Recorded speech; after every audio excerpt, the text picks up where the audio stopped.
तो दोस्तों, अगर आपको भी इंडिया और न्यूजीलैंड के बीच खेला गया सांसों को रोक देने वाला कांटे का रोमांचक मुकाबला, सबसे बड़ा फाइनल मुकाबला पसंद आया हो तो हमारी इस वीडियो को दिल से लाइक जरूर कीजिएगा। और आज की वीडियो का टारगेट हम केवल 500 लाइक का रखते हैं। तो दोस्तों, वीडियो को एक लाइक करना बिल्कुल भी मत भूलिएगा।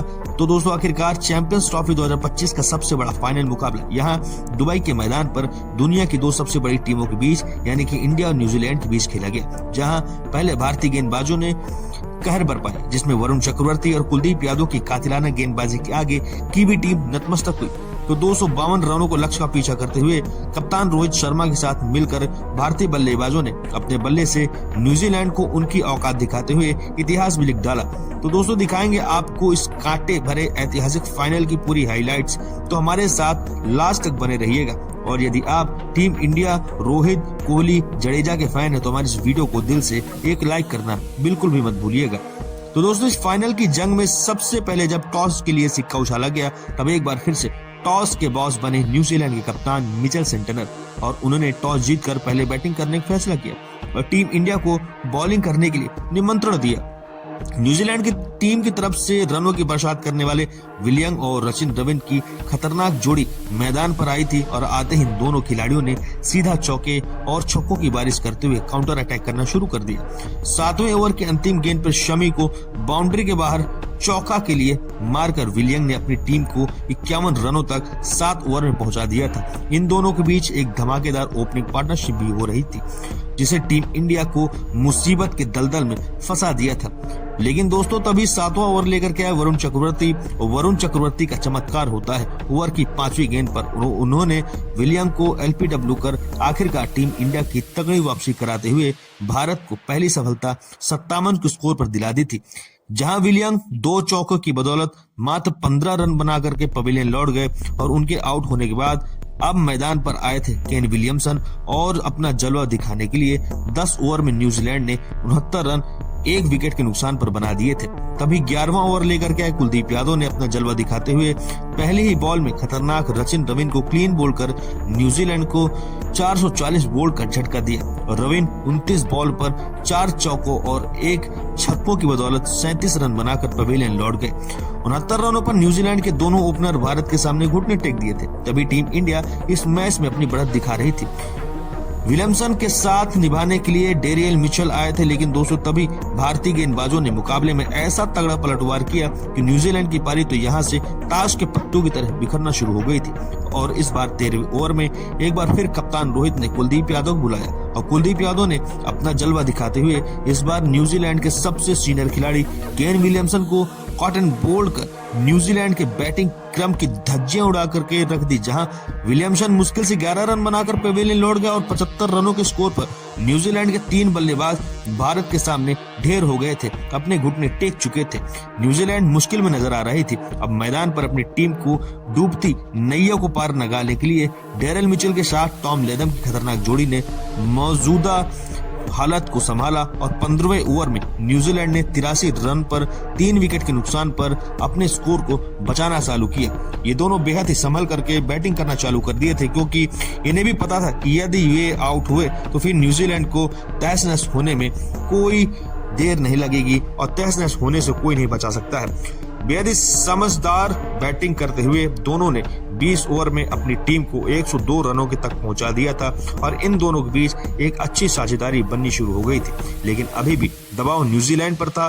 तो दोस्तों, बढ़ते दबाव का बखूबी फायदा उठाया इस बार रविंद्र जडेजा ने। उन्होंने 24वें ओवर में एक बड़ी मछली टॉम लेथम को एलबीडब्ल्यू कर न्यूजीलैंड के खेमे सन्नाटा ला दिया था। और इसी के साथ जहां पर लेथम 14 रन बनाकर पवेलियन लौट गए तो टीम इंडिया को 108 के स्कोर पर ही चौथी सफलता मिल चुकी थी। अब मिचेल का साथ देने ने आए खतरनाक ग्लेन फिलिप्स, तो दोनों ने यहां पर न्यूजीलैंड की आखिरी उम्मीद बनकर आए और यह बात उन्हें भी पता था कि यदि ये दोनों कोई गलती नहीं करना चाहते थे, संभल करके बैटिंग करना चाहते थे। और बैटिंग करते हुए दोनों ने 35 ओवर में अक्षर के खिलाफ 2 रन दौड़ करके अपनी टीम को 150 रनों के पार पहुंचा दिया था।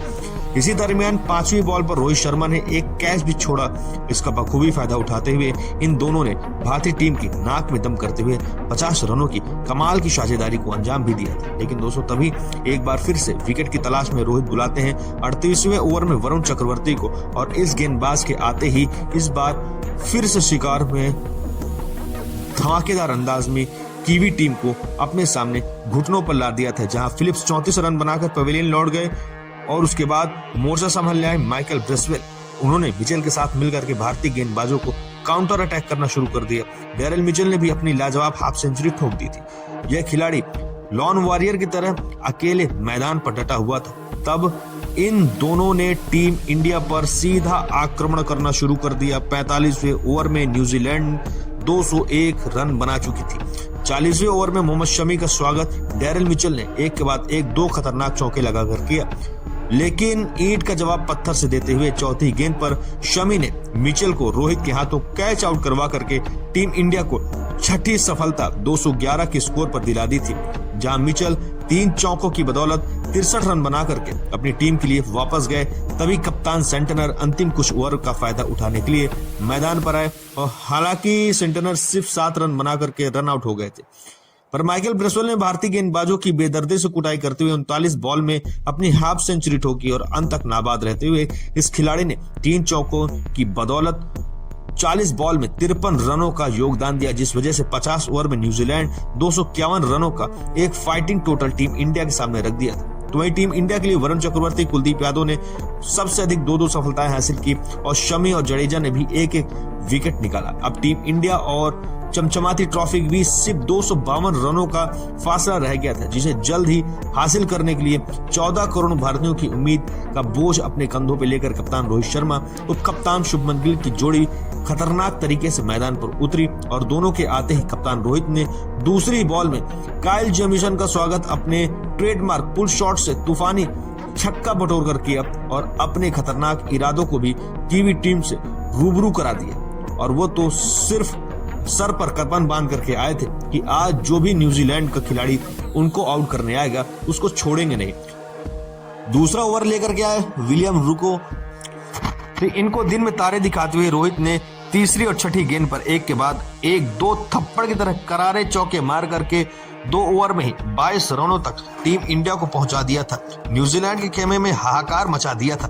कप्तान को आज रोक पाना किसी के भी बस में नहीं था, ना ही किसी गेंदबाज के, ना ही किसी फील्डर के। बात 5 ओवर के बाद टीम इंडिया 36 रन बना चुकी थी। छठे ओवर में रोहित ने नेथन स्मिथ को 92 मीटर का लंबा तूफानी छक्का मार करके इस गेंदबाज के पसीने छुड़ा दिए थे। अगली ओवर में काइल जेमिसन को भी बाउंड्री के बाहर चौके के लिए मारकर रोहित ने अपनी भयंकर बल्लेबाजी से करोड़ों हिंदुस्तानियों को जश्न मनाने का मौका दिया था। उनकी तूफानी बल्लेबाजी से भारतीय टीम रॉकेट की रफ्तार से जीत की तरफ बढ़ रही थी। 8वां ओवर लेकर के एक बार फिर से नेथन स्मिथ और इस बार रोहित ने इस गेंदबाज को तारामंडल के दर्शन कराते हुए इस बार अपने उससे भी बड़ा तूफानी छक्का मार करके टीम इंडिया को 999% सुनिश्चित कर दिया था, जहां रोहित शर्मा की खौफनाक बल्लेबाजी से पूरे के पूरे न्यूजीलैंड में सन्नाटा छाया हुआ था।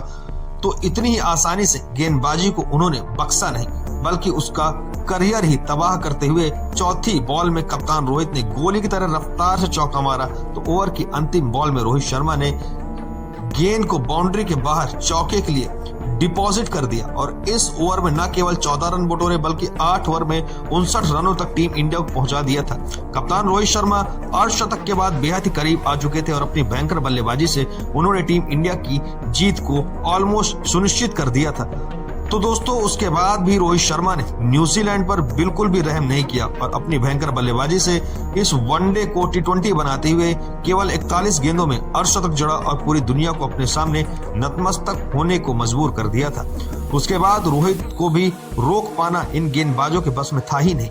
वो तो रोहित के सामने लाचार और बेबस नजर आ रहे थे। देखते ही देखते कप्तान ने गिल के साथ मिलकर के 17 ओवर में 100 रनों की धमाकेदार ओपनिंग पार्टनरशिप को अंजाम दिया और इस मुकाबले को एक तरफा बना दिया था। हालांकि दोस्तों तभी मैच में बड़ा ट्विस्ट आता है। उड़ते हुए ग्लेन फिलिप्स ने गिल का करिश्माई कैच लपक लिया और टीम इंडिया को पहला झटका दिया, जहां गिल 31 रन बनाकर के पवेलियन लौटे और उनके आउट हो जाने के बाद मैदान पर उतरे किंग कोहली तो सिर्फ 1 रन बना करके माइकल ब्रेसवेल के LPW के द्वारा सीधा पवेलियन का रास्ता नाप लिया। अपनी टीम की तगड़ी वापसी करा दी थी, जहां पर रोहित शर्मा ने लगातार 2 विकेट गिरे। इसके बाद टीम इंडिया को दबाव में 20वें ओवर में 108 रन 2 विकेट के नुकसान पर बन चुके थे।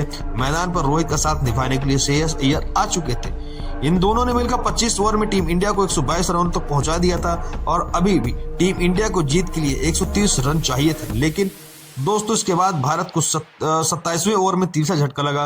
रोहित शर्मा अच्छी बल्लेबाजी कर रहे थे, 130 रन चाहिए थे। हालांकि शुरुआती 2 विकेट के बाद रन रेट गिर गया था। उसे बढ़ाने के चक्कर में रोहित ने सचिन रविन की गेंद पर आगे बढ़ करके शॉट खेलने की कोशिश की और स्टंप आउट हो गए। वह 83 गेंद पे 7 चौके और 3 छक्कों की मदद से 76 रन बना करके आउट हुए थे। इसके बाद श्रेयस अय्यर और अक्षर पटेल क्रीज पर थे। भारत को अभी भी 130 रनों की जरूरत थी और दोनों ने मिलकर के सूझबूझ भरी बल्लेबाजी की और बाकी बल्लेबाजों के साथ मिलकर के भारत को फाइनल में ऐतिहासिक जीत दिला दी और टीम इंडिया आसानी से मुकाबला 12 सालों बाद चैंपियंस ट्रॉफी पर अपने नाम सुनहरे अक्षरों में लिखवाती है। लेकिन दोस्तों तभी कप्तान रोहित शर्मा जल्दबाजी कर जाते और बड़ा मारने के चक्कर में रविन की गेंद पर लेथम ने उन्हें स्टंप कर टीम इंडिया को सबसे बड़ा झटका दिया, जहां रोहित 7 चौके और 3 तूफानी छक्कों की बदौलत 76 रनों की ऐतिहासिक पारी खेल गए। मैच में श्रेयस अय्यर अक्षर पटेल के कंधों पर आ चुका था। इन दोनों ने मिलकर के टीम इंडिया को 33 ओवर में 154 रनों तक पहुंचा दिया था। भारतीय क्रिकेट टीम बड़े आसानी से लक्ष्य तक बढ़ रही थी। अय्यर का बल्ला बोल नहीं रहा था बल्कि दहाड़ रहा था। हालांकि 48 रन बनाकर खिलाड़ी पवेलियन लौट गया और उसके बाद मैदान पर आए केएल राहुल ने। दूसरी तरफ अक्षर पटेल ने लाजवाब फॉर्म में रहते हुए न्यूजीलैंड के गेंदबाजों को भरपूर छठी का दूध याद दिलाते हुए मैच को फंसा दिया था। इन दोनों खिलाड़ियों ने मिलकर के टीम इंडिया को 202 रनों तक पहुंचा दिया था। तभी मैच में फिर से एक टर्निंग पॉइंट आता है। माइकल ब्रेसवेल ने अक्षर पटेल का शिकार किया और टीम इंडिया को समेट दिया, जहां अक्षर सिर्फ 29 रन बना करके लौट गए।